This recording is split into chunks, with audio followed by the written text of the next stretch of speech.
Doro is a Greek term for gift. Gift in Greek means a present, a bonus, favor, freely given. Ibig sabihin, libre, ibinigay na walang bayad. Yesterday po, shinare po ni Pastor Marlon, ano po ba ang ibig sabihin po ng gospel? According to him and from the Bible, it is the good news. Mabuting balita. Magandang balita. Ano po ba ang ibig sabihin po nito? Ang mabuting balita po ay may Panginoong Hesus po na namatay po sa krus ng Kalbaryo. Para po sa iyo at para po sa akin. Binigyan po tayo ng buhay na walang hanggan. Ang gospel po ay nagsisimbolo ng kaligtasan po ng tao. Ito po ay record o history po ng buhay ni Jesus. Gospel is the most interesting and the most important news people will ever hear because it is a life-changing news. At ang gospel po ay ang kagandahang loob po ng Diyos. Sa dami po ng hindi magagandang balita na naririnig po natin, napapanood po natin sa telebisyon o maging sa radyo, no?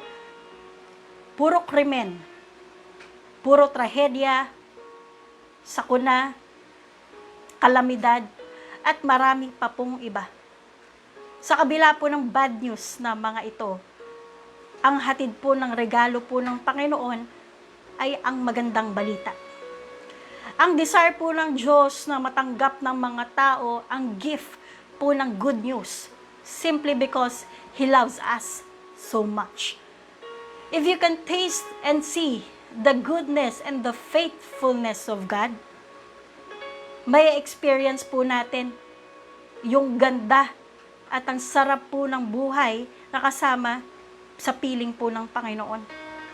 10 gifts of this gospel. Yesterday, shinare po sa atin ni Pastor Marlon ang number 1, grace and truth. Number 2, living water. Number 3, Holy Spirit. And this afternoon po, ang pag-aaralan po natin ay yung one of the gifts of the gospel. Number 4, a perfect example. Makipagbukasan po kayo sa akin sa Book of John, chapter 13, verse 15. And it says, I have set you an example that you should do as I have done for you. Sa Tagalog version, ang sabi po niya, binigyan ko kayo ng halimbawa upang inyong tularan. Kung babasahin po natin yung chapter po na ito po yung time na hinugasan po ni Jesus ang mga paa ng kanyang mga disipulo. Bakit nga po ba hinugasan ni Jesus ang paa ng kanyang mga disipulo? Doon po sa introduction po, sa chapter po na ito, sinabi po ng Panginoong Jesus na mahal niya po ang kanyang mga tagasunod. Sa verse po na ito, pinakikita niya na hanggang saan niya ba kayang mahalin ang kanyang mga disipulo. May dalawa pong kahulugan ang sinabi ni Jesus kung paano niya i-express yung love niya sa kanyang mga disipulo. Una po, ang kanyang pag-ibig ay aabot doon sa kamatayan sa krus. Ganon po kadakila ang pag-ibig po ng Diyos sa bawat isa po sa atin. Handa niyang gawin ang pinakasukdulan na gawain upang ibigay sa atin ang regalo ng magandang balita. Even ang kanyang kamatayan ay handa niyang harapin. Amen po. Pangalawa, gusto niyang ipakita na si Jesus ang kanyang pag-ibig sa atin sa pamamagitan ng isang halimbawa. Hinugasan niya ang bawat paa ng kanyang mga tagasunod. At ang paghuhugas ng mga paa ay isa sa pinakamababang uri at that time na gawain. At ito ay isang gawain ng isang alipin. Anong ipinakita ni Jesus sa time po na ito? Nung time po na yon, ay handa niyang tanggapin ang pagiging alipin. To the point, up to the lowest work was to wash their feet upang maturuan sila, upang mapakita niya ang pagmamahal sa kanila. Isang dakilang pag-ibig. Hinubad niya ang kanyang pagka-Diyos. At tinanggap niya ang pagiging alipin. Nagkatawang tao po siya at naging alipin ng bawat isa upang sa ikaliligtas po ng ating mga kasalanan. In Philippians chapter 2 verses 5 to 8, it says, Naway magkaroon kayo ng kaisipan na tulad ng kay Kristo Jesus. Kahit siya'y likas at tunay na Diyos, hindi niya pinagpilitang manatiling kapantay ng Diyos. Sa halip, kusa niyang hinubad ang pagiging kapantay ng Diyos at naging katulad ng isang alipin. Ipinanganak siya tulad ng mga pangkaraniwang tao. At nang si Kristo'y maging tao, nagpakumbaba siya at naging masunurin hanggang kamatayan. Maging ito man ay kamatayan sa krus. Ito ay ginawa ng Panginoong Hesus upang ipakita na ang isang maging lingkod ay handang gawin ang pagpapakumbaba. Na maging isang lingkod ay handang gawin ang pinakamababang uri na gawain, ang paglingkuran, ang mababa sa Kanya. Sabi ni Jesus, "Ako na inyong Panginoon at Guro. Ginawa ko ang bagay na ito, hinugasan ang inyong mga paa, at ito rin ang nais kong gawin ninyo." Na maging handa tayong gawin ito sa bawat isa. Na maging handa tayo na tanggapin ang bawat isa. Na handa po tayong magpatawad sa bawat isa. Handa po tayong paglingkuran at mahalin ang bawat isa. Gusto ng Panginoon na tanggapin natin ang dakilang pag-ibig sa atin ng Panginoon, na i-appreciate natin ang regalo ng Diyos sa atin, na siya'y nagpakababa. Naging willing siya maging sa krus ng Kalbaryo upang maranasan natin ang regalo ng kaligtasan. Alam niyo po ba kung anong lugar na hindi kayang abutin po ng dyablo? Ang lugar po na ito ay yung pagpapakumbaba. Yung mababa ka lang. Yung nagiging humble ka lang. Siya po ay isang perfect example po sa bawat isa po sa atin. One of the gifts of this gospel, number 5, God's Word. In John chapter 17, verse 18, it says, "For I gave them the words you gave me, and they accepted them. They knew with certainty that I came from you, and they believed that you sent me." Kung babasahin po natin ang chapter po na ito yung time na nanalangin si Jesus para sa kanyang mga disipulo, sa mga mananampalataya. Kung may the Lord's Prayer, ito daw po ay tinaguri ang the Lord's greatest prayer. Sa buong chapter po na ito kasi ay nanalangin si Jesus para sa mga mananampalataya. Bago pa siya inaresto, pahirapan, at mamatay siya sa krus, this was the first-hand opportunity to hear what's on the Lord's heart for His people. Ang regalo po ng magandang balita ay salita po ng Diyos. Ibinigay po ng Diyos ang kanyang salita. Tinanggap ng mga mananampalataya na si Jesus ay tunay na Diyos at tagapagligtas. There is nothing greater than the Word of God, mga kapatid. It is full of truth, full of passion, full of love from the God of the universe for His children. Sapagkat buhay at mabisa ang salita ng Diyos. In John chapter 13, verse 34, "I am giving you a new commandment, that you love one another just I have loved you, that you also love one another." Sa Tagalog po, isang bagong utos ang ibinibigay ko sa inyo, na ngayon magmahalan kayo kung papaano kayo minahal. Gayon din naman, magmahalan kayo. Ibinigay na ni Lord yung utos niya. Amen po. Ibinigay na ni Lord yung salita niya. Yung salita niya sa mga mananampalataya, dahil ang sabi nga ng Biblia, kung susunod po tayo, kung susunod lang kayo, pagpapalain ko kayo. And His command, mag-ibigan kayo. Period. Mahirap po ba magmahal? Please comment down below. Ang sabi po ng iba, yes. Lalo na kapag kakasamaan mo ng loob. Ang sabi po ng iba, yes. Lalo na kapag galit siya doon sa tao. Ang sabi po ng iba, yes. Lalo na kung yung tao ay hindi kaibig-ibig. Alam niyo po mga kapatid, kahit na yung taong hindi kaibig-ibig, si Jesus po ay naging willing pa rin na mapako sa krus ng Kalbaryo. Mamatay para sa iyo at para po sa akin. Masuwayin pa lang po tayo. Makasalanan pa po tayo. Minahal na po tayo ng Diyos. Kung babasahin po natin ang verse 35, kung kayo'y may pagmamahal sa bawat isa, makikilala ng lahat na kayo'y mga alagad ko. Yun po ang tanda Yun po ang marka na ibinigay po ni Jesus, na tayo po ay marirecognize kung tayo daw po ay marunong magmahal, kung tayo daw po ay marunong umibig sa ating kapwa. Kung bubuksan po natin ang puso po ng Diyos, sino po kaya o ano po kaya ang makikita natin? Punong-puno ng pag-ibig sa kanyang mga anak. In 1 John chapter 4 verse 7 it says, "Mga minamahal, mag-ibigan tayo sapagkat mula sa Diyos ang pag-ibig. Ang bawat umiibig ay anak ng Diyos at kumikilala sa Diyos. Ang hindi umiibig ay hindi kumikilala sa Diyos, sapagkat ang Diyos ay pag-ibig." Si Jesus po ang pinakamagandang halimbawa po ng Biblia. Si Jesus po ang pinakamaganda modelo po ng ating mga Kristyano. Kapag ang pinya ay piniga mo, dapat lumabas dyan pinya din. Amen po. Kapag ka ang ubas ay piniga mo, ang dapat lumabas dyan ay ubas din. Amen po. Kung ang toothpaste ay piniga mo, dapat po, ang lumabas po dyan ay toothpaste din. Amen po. Kapag ikaw po ay dumadaan sa pagsubok, sa matinding problema, sa ligligan o persecution, kapag ka ikaw ay dumadaan sa bagyo ng buhay mo, sa time na pinipiga ka, dapat, alam niyo po mga kapatid, hindi mura ang maririnig po sa atin, kundi salita po ng Diyos. Amen po. Ang isa sa pinakamagandang regalo po sa atin ng mabuting balita ay ang salita po ng Diyos. Dahil mismo ang salita po ng Diyos ay ang magandang balita. Mabuting balita. One of the gifts of the gospel, number 6, the glory of God. Makipagbukasan po kayo sa akin sa book of John, chapter 17, verse 22.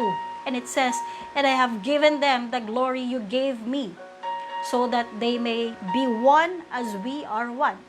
Sa Tagalog po, "At ang kaluwalhatian sa aking binigay mo ay binigay ko sa kanila upang sila'y maging isa na gaya naman natin na iisa."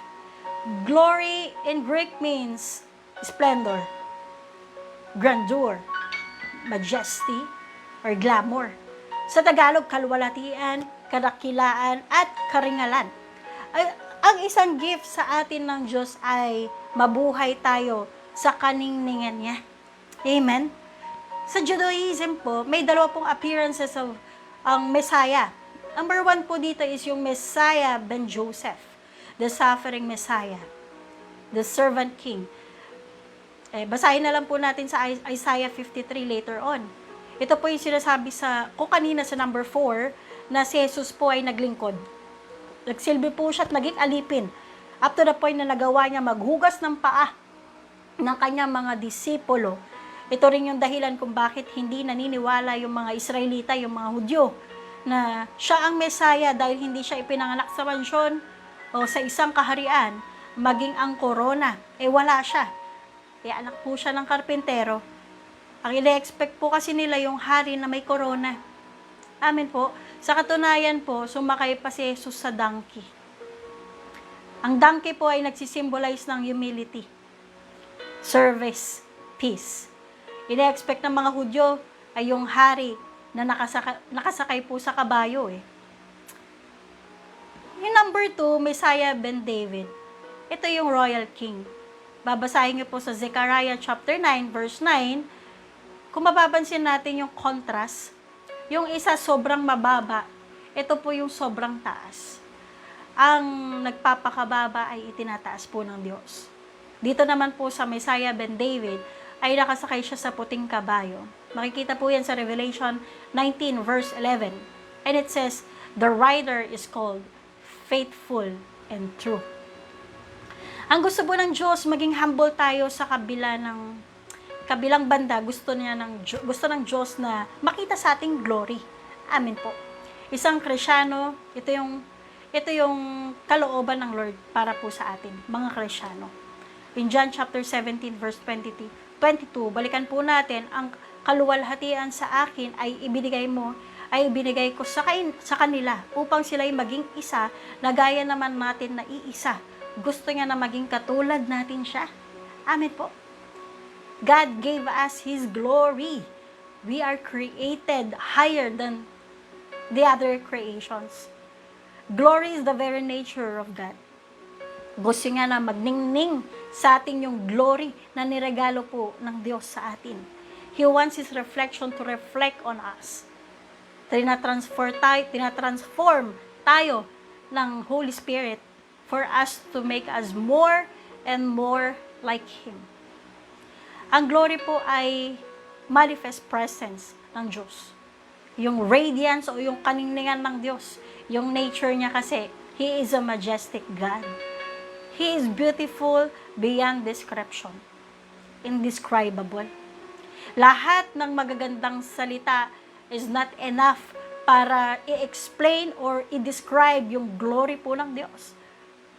Wala pang salitang na-imbento to describe the glorious of God. I-end ko po sa isang kwento, yung father and son. Yung anak po ay nag-request ng graduation gift doon sa tatay niyang mayaman. Bago po siya graduate, nagiging vocal na po siya doon sa tatay niya na ang gusto niyang regalo ay brand new sports car. Excited yung anak niya, expecting na yun ang ibibigay na graduation gift ng kanyang tatay. Dahil lagi naman po siya binibigyan po ng mga regalo at nasusunod lagi yung gusto niya. At naman ang hilingin niya, yun ang binibigay ng tatay niya. Pero alam niyo po mga kapatid, pagka uwi galing graduation, tinawag siya ng kanyang tatay sa kwarto. Inasabi ng tatay kung gaano siya ka-proud sa kanyang anak, kung gaano niya kamahal yung anak niya. May inabot siyang regalo na meron pong magandang balot. Nung binuksan ng anak, alam niyo po mga kapatid, siya po ay na-disappoint. Kasi ang laman ng regalo ay isang libro. Nagalit yung anak dahil ang ina-expect niya ay yung susi ng sports car niya. Iniwan niya yung regalo, iniwan niya rin yung tatay niya sa bahay po nila. At nag-decide na hindi na bumalik pa. Many years have passed. Nakatanggap yung anak niya ng sulat. At ang sabi po ng sulat, namatay na po yung kanyang tatay. Bumalik siya sa kanilang tahanan para puntahan yung kwarto kung saan sila huling nag-usap ng tatay. Habang umiiyak, nakita niya doon yung libro na niregalo niya nung graduation niya. At nung binuklat niya ito, nagulat siya. Yung libro ay may hugis, susi sa loob. Andun po nakalagay yung susi. Andun po pala nakalagay yung susi ng brand new sports car niya. Na may caption, "Mahal na mahal kita anak at sobrang proud ako sa'yo."